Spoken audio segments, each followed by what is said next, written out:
నమస్కారం ఈటీవీ 360కి స్వాగతం. ముందుగా ప్రధానాంశాలు. 10వ తరగతి ఫలితాల్లో 3 రెట్లు పెరిగిన 10 పాయింట్ల జీపీఏలు.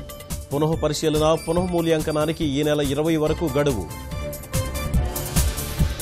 రేపటి నీట్కు ప్రత్యేక నిబంధనలు.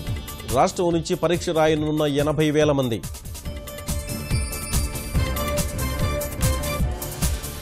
ప్రకాశం, గుంటూరు జిల్లాల్లో తేరనున్న దాహం. సాగర్ కుడి కాలువకు 2.2 టీఎంసీలు విడుదల. తూర్పుగోదావరిలో 4 ప్రాణం తీసిన అప్పుల భారం. విషాహారం తిని కుటుంబ సభ్యుల బల్వన్మరణం. 120 మంది భారత రాయబారులతో ప్రధాని సమావేశం. దౌత్య సంబంధాల బలోపేతంపై దిశానిర్దేశం. ఫ్రాన్స్ అధ్యక్ష ఎన్నికల్లో అనూహ్య పరిణామం.